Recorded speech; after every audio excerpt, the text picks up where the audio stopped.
건강에 꼭 필요한 이슈 살펴보는 시간 메디인입니다. 쿠키뉴스 유수인 기자와 함께합니다. 안녕하세요. 안녕하세요. 자, 오늘 알아볼 내용은 어떤 겁니까? 날씨가 따뜻해지면서 본격적인 캠핑 시즌이 다가왔습니다. 캠핑을 할 땐 대개 음식을 준비해 먹기 때문에 마트 등에서 장을 본 후에 캠핑장으로 이동하는 경우가 많은데요. 하지만 기온이 오르는 봄철에는 각종 세균 그리고 미생물 번식이 활발해지면서 식중독 발생 위험이 높아지기 때문에 음식 섭취와 보관 시에 주의가 필요합니다.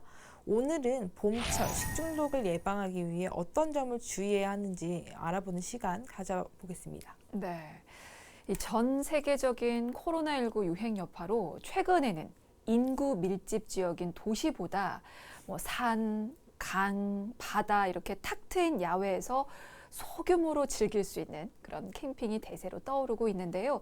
자, 하지만 냉장, 냉동 시설이 부족한 이런 야외에서는 식중독균이 번성할 확률이 높기 때문에 음식물 섭취, 보관에 주의가 필요합니다.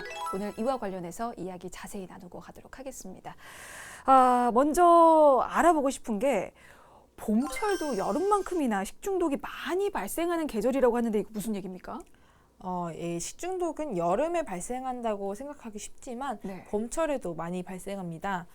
식품의약품안전처가 최근 5년간 식중독에 걸린 환자들을 분석한 결과 4월에서 6월까지 이 봄철에 발생한 환자가 31%를 차지했습니다.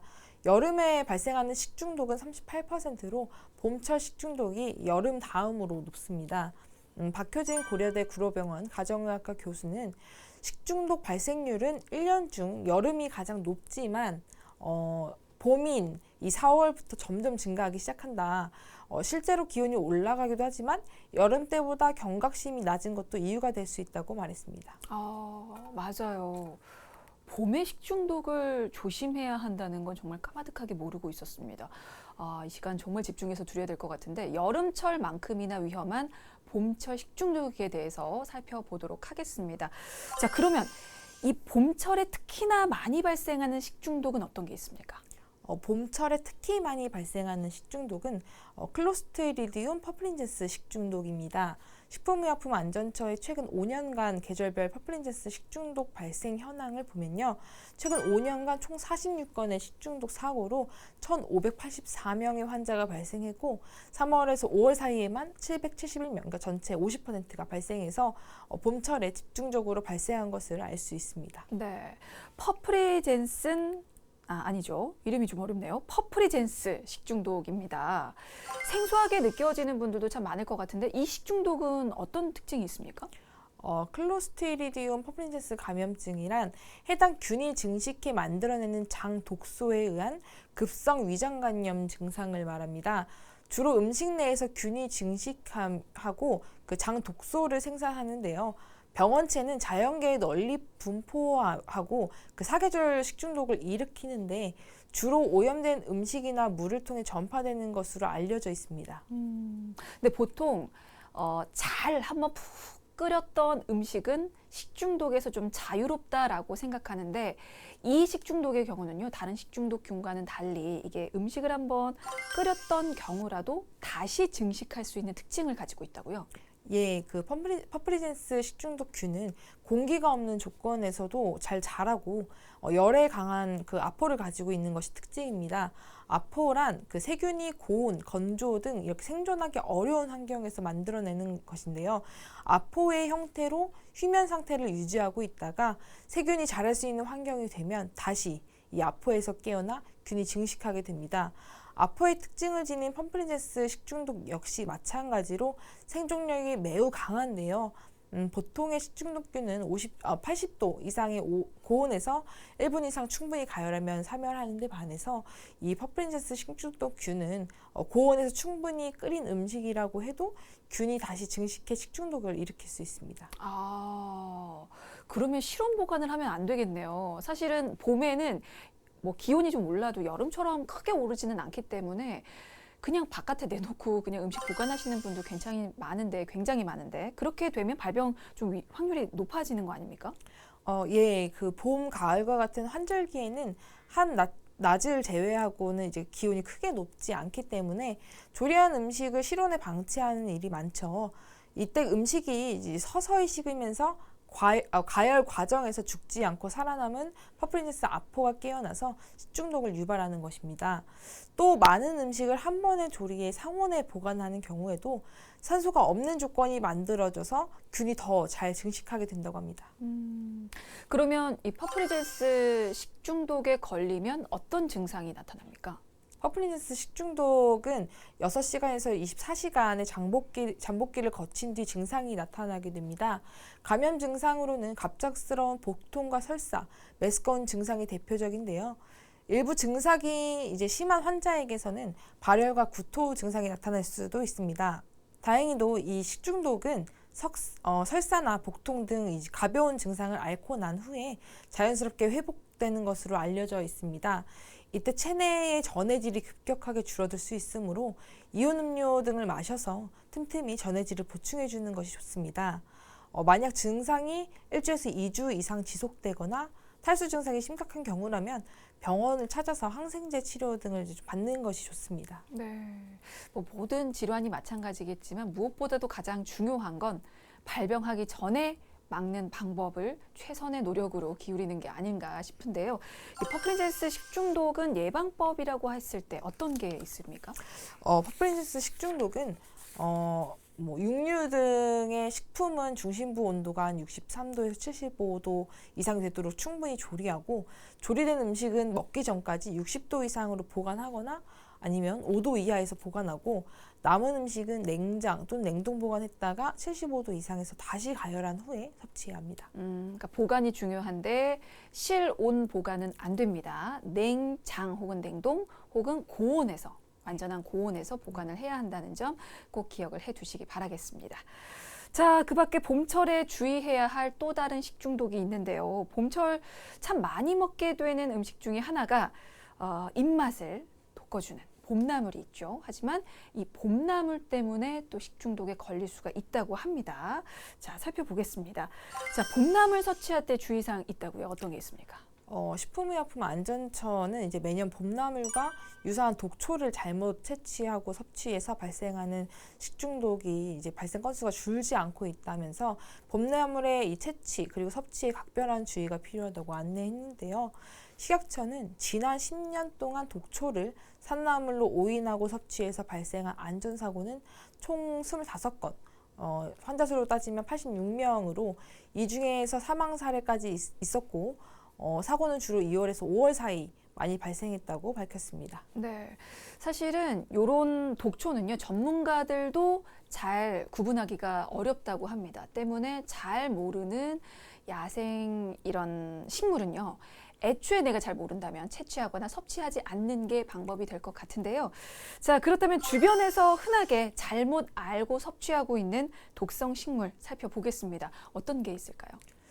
보드랍고 담백한 맛이 나는 원추리는 여로라는 독초와 오인하거나 혼동하기 쉬운데 여로는 잎에 털과 깊은 주름이 있는 반면에 원추리는 잎에 털과 주름이 없습니다. 참고로 원추리와 여로 모두 코리체인이라는 수용성 알칼로이드 독성분이 있고요. 이 성분은 식물이 성장할수록 강해지기 때문에 원추리의 경우에서도 반드시 봄에 채취한 어린 잎한 나물로 이제 섭취하셔야 합니다. 그러니까 여로가 독초고 우리가 섭취할 수 있는 봄나물은 원추리라는 나물이 있는데 이 나물을 올바로 맞게 채취를 했다고 하더라도 봄에 나는 어린 잎만 섭취를 해야 한다라는 얘기였습니다. 잘 참고하시기 바라겠고요. 자, 또 어떤 봄나물이 독초와 헷갈릴 수가 있을까요? 주로 명이나물로 불리고 마늘향이 나는 산마늘은 박새라는 독초와 오인하고 혼동하기 쉬운데요. 산마늘은 마늘 냄새가 강하면서 한 줄기에 두세 장의 잎이 달리는 반면에 박새는 잎이 여러 장, 촘촘히 어긋나게 달려있고 주름이 뚜렷한 특징이 있습니다. 또 쌉싸름한 맛이 특징인 곰치는 동이나물이라는 독초와 이제 혼동하기 쉬운데요. 곰치는 향이 좋으면서 잎의 끝이 뾰족한 반면에 동이나물은 향이 없고 잎의 끝이 둥그스름하고 무딘 형태를 하고 있습니다. 씹히는 맛이 연하고 독특한 향기가 나는 우산나물은 삿갓나물이라는 독초와 좀 혼동하기 쉬운데요. 우산나물은 잎의 가장자리가 깊게 이제 2열로, 2개 열로 갈라지는 반면에 삿갓나물 같은 경우는 가장자리가 갈라지지 않는 잎이 한 6장에서 8장 정도 돌려나는 이제 그런 특징이 있습니다. 네, 정말 닮았고 그리고 다 섭취 가능한 봄나물처럼 보입니다. 근데 이게 독성이 강한 나물을 정말 여차하면 네. 봄나물로 잘 헷갈려서 오해할 수도 있을 것 같은데 그렇게 잘못 섭취를 했을 때 어떤 증상들이 좀 나타날 수 있습니까? 독성식물을 섭취했을 경우 대부분 30분에서 5시간 사이에 현기증을 비롯한 구토나 복통, 설사, 환각 등의 이상 증상이 나타납니다.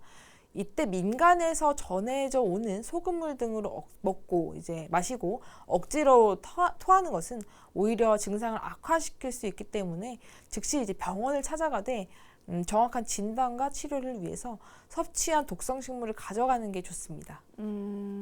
혹시나 이상 증상이 나타난다면 내가 먹었던 그 독성 식물이 있는 그 야생 식물을 들고 병원에 가라. 라는 얘기였습니다. 참고로 봄나물은 내가 기본적으로 먹을 수 있는 식물이라고 하더라도 이게 기본적으로 독성이 있다고 해요. 그러니까 주의해서 섭취를 하셔야 하는데 봄나물을 채취할 때 주의사항은 어떤 게 있습니까? 봄나물 채취 시 이제 경험이 없는 사람 같은 경우에는요, 봄나물의 구분이 쉽지 않기 때문에 가급적이면 채취하지 말고 채취를 만약 하게 된다면 봄나물에 대한 지식을 사전에 충분히 익혀야 하고 그럼에도 봄나물인지 확실하지 않다면 채취하지 않는 것이 굉장히 중요합니다. 내가 꼭 채취를 하고 싶으면 네. 반드시 꼼꼼하게 공부를 하고 가라. 네. 그래도 구별이 어렵다면 그냥 채취를 안 하는 것이 낫다라는 얘기였습니다. 그렇습니다. 만약에 공부를 열심히 해가서 야생식물을 채취를 했다라고 하면 그 후에 섭취를 할 때도 주의를 해야 하잖아요. 어떤 주의사항이 있을까요? 흔히 먹는 고사리라든지 두릅, 냉이 같은 경우에도 이제 반드시 끓는 물에 충분히 데쳐서 먹어야 하고요. 주로 날로 먹는 달래나 참나물, 돌나물, 쓴바귀 같은 경우에도 물에 이제 좀 담갔다가 흐르는 물에 3회 이상 세척해 뿔에 남아있는 흙과 식중독균 그리고 잔류 농약 등 이런 유해 성분을 제거해야 합니다. 당장 먹지 않을 때는 비닐이나 뚜껑 있는 용기에 담아서 안전하게 냉장 보관하시는 게 좋습니다. 네, 알겠습니다. 혹시라도 만약에 봄나물을 섭취하고 나서 구토라든지 복통 같은 그런 이상 증세가 나타났다라고 한다면 반드시 내가 섭취했던 그 야생식물 꼭 들고 병원에 가시면 좋겠고요. 그리고 무엇보다도 이 독초로 인한 식중독을 예방할 수 있는 가장 좋은 방법은 내가 채취하는 게 아닙니다. 전문가가 채취한 그 봄나물을 섭취하는 것이라는 그 사실을 꼭 기억을 하셨으면 좋겠습니다. 자, 그리고 이런 봄나물 외에도 봄철에 섭취할 때 또 주의해야 할 그런 식품이 있는데요. 일단은 이 봄철에 식중독을 유발할 수 있는 원인 식품 중에 하나가 어패류가 있습니다. 요즘 특히 섭취할 때 주의를 기울여야 하는 그런 해산물이 있다고요? 예, 지난 4월 식품의약품안전처는 5월에서 7월이 이제 5월과 7월 사이의 제철인 군소, 일명 바다 달팽이를 조리하고 섭취할 때 독성이 있는 내장과 알을 반드시 제거하는 등의 이런 주의가 필요하다고 밝혔습니다. 연체동물 군소는 육지에 사는 껍질 없는 민달팽이에 유사하게 생겨서 바다 달팽이라고 불리고요. 우리나라 연안 전 지역에 분포하는데요. 동해와 남해, 서해 남부에 수심 10m까지 물이 이제 맑은 얕은 연안에 서식하고 머리에 뿔이 달린 듯한 독특한 생김새로 이제 예능 프로그램이나 동영상 등에서 종종 모습을 보입니다. 군소군요. 지금이 딱 제철이어서 섭취하는 분들이 상당히 많으시죠? 예, 군소는 수온이 오르는 봄부터 여름까지 몸집이 20에서 30cm 전후로 이제 커지고 맛도 가장 좋다고 알려져 있습니다.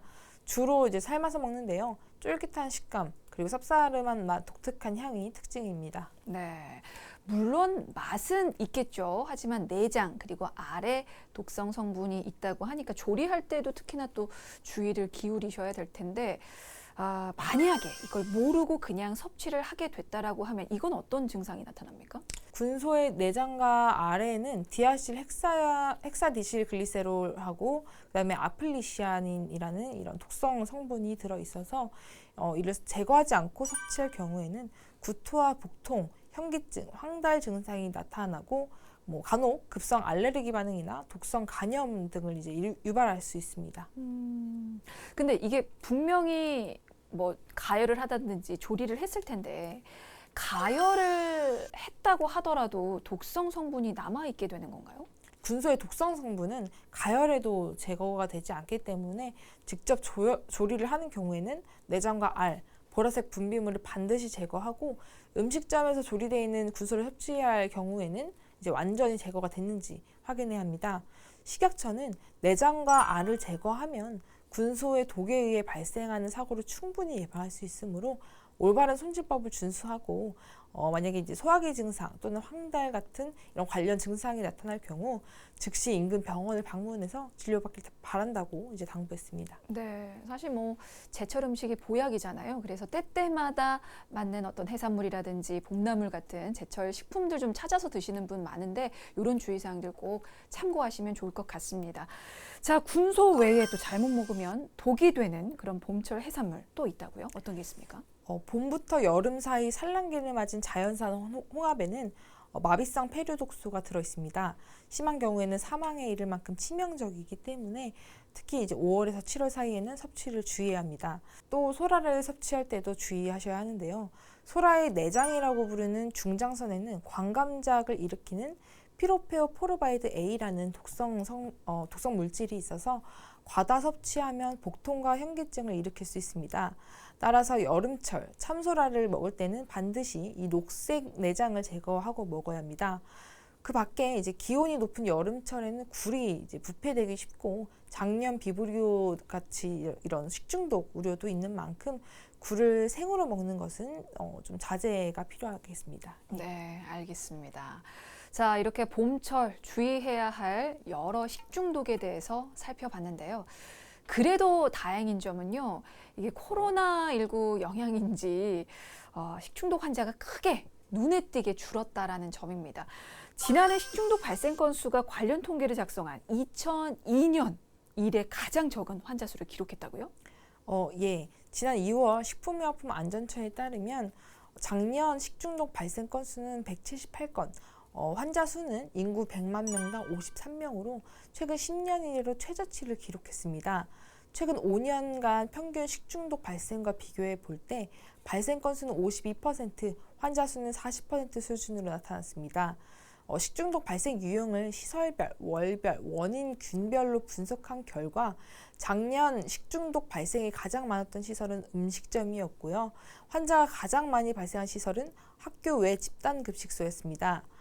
지난 5년 평균 환자 수가 가장 많았던 학교 집단급식소의 식중독 발생 건수, 환자 수는 학교 출석 일수가 줄어들면서 급감했습니다. 네, 아무래도 어떤 영향이 있었을까를 짚어본다라고 하면 코로나19가 확산이 되면서 사실 손 씻기 같은 개인 위생에 대한 인식이 상당히 많이 좋아졌죠. 그리고 이를 실천하시는 분들도 굉장히 많아졌습니다. 그것 때문에 식중독 발생 역대 최저 기록에 영향을 좀 이런 것들이 미치지 않았을까 싶은데 어떻습니까? 예, 그렇습니다. 그 식품의약품안전처는 지난해 11월 12일부터 16일 전국 만 19세 이상 국민 1,200명을 대상으로 진행한 2020년 식중독 예방 대국민 인지도 조사 결과를 지난 3월에 공개했는데요. 코로나19 이후 손 씻기, 덜어먹기, 개인용기 사용 등 생활 방역 습관의 실천율이 높아졌고 식중독 예방 3대 수칙인 손 씻기, 익혀먹기, 끓여먹기에 대한 인지도 역시 높아진 것으로 나타났습니다. 조사 내용 조금만 더 자세히 들여다보고 가겠습니다. 이게 코로나 전과는 인식이 얼마나 달라진 겁니까? 조사 결과 코로나19 전후를 비교했을 때 국민들은 거리를 두고 음식을 섭취하는 것에 실천율과 인식률이 각각 33%에서 88% 그리고 42%에서 94%로 가장 많이 늘어났습니다. 손 씻기는 실천율과 인식률이 각각 77%에서 94%, 74%에서 97%, 음식 덜어먹기는 57%에서 92%, 57%에서 92%로 늘어났습니다. 개인용기 사용 같은 경우에는요, 각각 52%에서 91%, 57%에서 94%, 조리기구와 그 시설, 세척, 소독은 57%에서 83%로 이제 크게 늘었고 63%에서 89% 등으로 높아졌습니다. 그 손씻기 문화도 정착 단계에 있는 것으로 확인됐는데요. 국민 중 87%는 손 씻기, 익혀 먹기, 끓여 먹기 등 식중독 예방 3대 수칙에 대해 인지하고 있는 것으로 조사됐습니다. 네. 이게 딱 보면 코로나19 이전에는 항목별로 뭐 인식도라든지 실천율이 들쭉날쭉 좀 했었거든요. 하지만 코로나19 이후가 되니까 지금 꾸준히 확 높아진 요 차이 아실 수 있을 겁니다. 요게 꼭 코로나 때문만이 아니더라도 이제는 이런 개인 위생을 인식하고 실천하는 이 습관들이 꾸준히 지속이 됐으면 하는 바람이고요. 이런 것들이 사실은 식중독뿐만이 아니고 다양한 질환을 예방할 수 있는 지름길이잖아요. 자, 그런 의미에서 식중독을 예방할 수 있는 예방법도 잠깐 짚고 좀 가겠습니다. 캠핑 장소 등의 그런 야외에서 지켜야 하는 식중독 예방법으로는 어떤 게 있습니까? 박효진 고려대 구로병원 가정의학과 교수는 장을 보고 자동차로 이동해서 그 캠핑장에서 음식을 섭취하는 경우가 많은데 차의 내부 온도는 아무래도 차 밖의 온도에 비해 매우 빠르게 상승한다. 그렇기 때문에 아이스박스나 아이스팩 등을 이용해서 낮은 온도를 유지하는 등 음식 보관에 신경 써야 한다면서도 그렇게 보관한다고 해도 일정 시간이 지나면 상온에서 보관하는 것과 같아지기 때문에 균이 잘 자랄 수 있다. 차로 이동하는 시간을 줄이는 게 매우 중요하다고 말했습니다. 차로 이동하는 시간을 줄이는 것이 중요하다. 이 말은 뭐 해산물처럼 신선도를 유지해야 하는 그런 음식들은 되도록 빨리 섭취하는 게 좋겠다. 뭐 이런 의미로 해석을 할 수가 있겠군요. 회 같은 해산물을 포장해서 먹을 때는 한두 시간 내에서 먹고 되도록이면 익혀 먹는 것이 좋습니다. 일반적으로 세균은 40도에서 한 50도 사이에서 잘 증식되기 때문에 60도에서 70도 이상 가열해 먹어야 하고요. 육류 또한 주로 자라는 이제 세균의 종류만 다를 뿐 상온 보관 시에는 균이 빠르게 증식하기 때문에 잘 익혀 먹어야 합니다. 네, 그런데요, 이 식중독이요, 음식물을 통해서만 감염이 되는 게 아니라고 합니다. 물 같은 음료가 들어있는 페트병을 통해서도 유발이 될 수 있다고 하는데요. 요거 자세히 좀 들어볼까요? 예, 페트 용기에 입을 대고 마시고 이제 실온에 보관할 경우에는 구강 등을 통해 옮겨진 세균들의 증식이 활발해지기 때문에 식중독이 유발될 수 있는데요. 박효진 교수는 식중독은 이제 이 비위생적인 환경에 의해서도 발생할 수 있다. 페트병에 들어있는 물이나 음료를 마실 땐 되도록 다른 사람들과 공유하지 않고 개인 컵을 사용해서 나눠 마시는 것이 좋다면서 또 요즘 이제 낮 기온이 20도에서 25도를 상회하기 때문에 밖에다 두기보다는 아이스박스 안에 보관해 마시는 것이 좋겠다고 강조했습니다. 네, 자, 이렇게 음식을 잘 보관하고 또 이런 식중독 균을 옮기지 않는 그런 습관 자체도 중요하지만 애초에 좀 식품을 구입할 때 신선한 식품을 잘 알아보고 사는 것도 굉장히 중요할 것 같은데요. 자, 코로나 시대에 아주 건강한 그리고 싱싱한 우리 채소들 그리고 식품들을 구입하는 요령도 좀 살펴볼까요? 식품의약품 안전처에 따르면 식품을 구매할 때는 유통기한, 표시사항을 잘 확인하고 필요한 양만 구입해야 합니다. 달걀 같은 경우에는요, 껍데기에 표시된 산란일자를 확인해서 구매하는 게 좋고요. 아무래도 이 냉장 보관 시 이제 산란일로부터 30일이 경과한 시점에도 신선도가 유지되기 때문에 산란일자가 조금 지났더라도 안심하고 구매하실 수 있습니다.